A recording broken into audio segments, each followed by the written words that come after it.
Hi everyone, welcome back to Microbiogenics. Today I am going to discuss about the process of primer designing. So PCR requires two types of primers, forward primer and reverse primer. Both the forward and the reverse primers are chosen for a particular PCR cycle on the basis of some criterias. So what are they? These are the criterias which must be fulfilled by the primers. So what are they? First of all, the primer should be 17 to 30 base pair long. The length of the primer must be between 17 to 30 base pairs. So this is the ideal length of the primer. If a primer is very short, what will happen? It will find more non-specific sites in the DNA for binding. So shorter primer, shorter length primer have more non-specific bindings. So that is why shorter primers are not used. Another case is that if very long primers are used. If we use very long length primer, what will happen is that the primer will not hybridize with the DNA completely. We know the duration of the annealing step, that is 1 minute. So in 1 minute, within 1 minute, the long length primer cannot completely hybridize with the template DNA. So if the primer is not able to completely hybridize, how will be the amplification product accurate? So there will be errors if the primer cannot completely bind with the DNA. So this is another disadvantage that occurs with very long length primers. So that is why the ideal length of the primer is chosen between 17 to 30 base pairs. Depending on the target DNA, depending on the DNA that we are trying to amplify, the length of the primers is chosen. And the formula that is used to choose is 4 to the power n, where n is the number of base pairs of the primer or the length of the primer. N means the length of the primer, length in base pairs. So if we use a 4 base pair primer, the formula will become 4 to the power 4. The formula will become 4 to the power 4. The 4 to the power n values, 4 to the power n values will actually indicate the frequency of primer binding site in the template DNA. So this is how the length of the primer is chosen for a PCR cycle. Now moving to the second criteria, that is the primers must not have self-complementary regions between them. The primers should not have self-complementarity. Self-complementarity means the ability to base pair within itself. So if this is a primer, and suppose this primer have a sequence 1 and this is a sequence 4.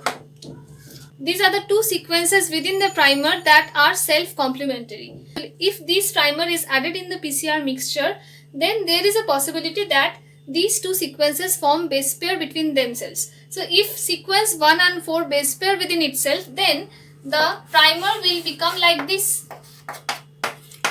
The primer will become like this. Hairpin loop will form in the primer.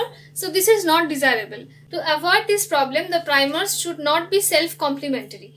So this is checked before adding the primer to the PCR mixture.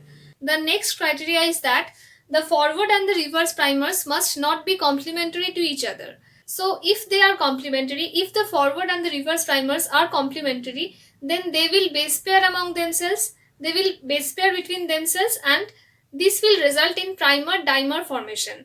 If the forward and the reverse primer forms primer-dimer, then it will give false signal of DNA amplification. So there are two possibilities of primer-dimer formation. One possibility is that the 3' ends of the primers are complementary. So forward primer and reverse primer are complementary at 3' positions. So what will happen?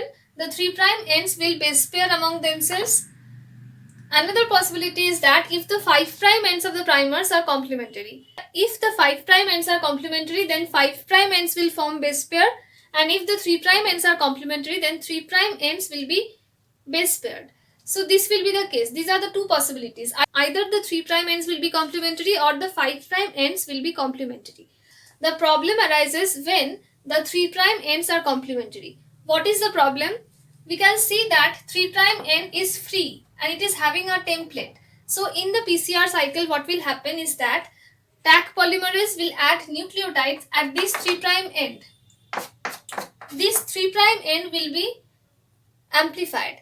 This free 3' end will be extended by DNA polymerase, and this will cause amplification of this primer dimer, and as a result false signal will be obtained, right? So this is the problem when the 3' ends are complementary. And if the 5' ends are complementary, there is no problem because 5' ends cannot be extended. But the 3' ends can be extended by DNA polymerase. So this will create problem.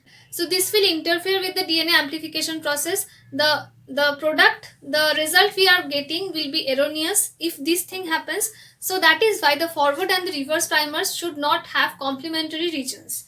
And the last criteria is that the annealing temperature of the primer should be 5 degrees centigrade less than the melting temperature of primer template junction. Melting temperature or TM means the temperature at which 50% of the base pairs between the primer and the template junctions are broken. That means the primer and the template are now detaching. Annealing temperature means the temperature at which the primer is bound to the template. The temperature required for the binding of the primer to the template. That is the annealing temperature. And melting temperature is the temperature at which 50% of the bonds between the primer and the template are broken. That means melting temperature means the primer template are now detaching from each other. So these are the criteria that must be fulfilled by the primers of PCR cycle.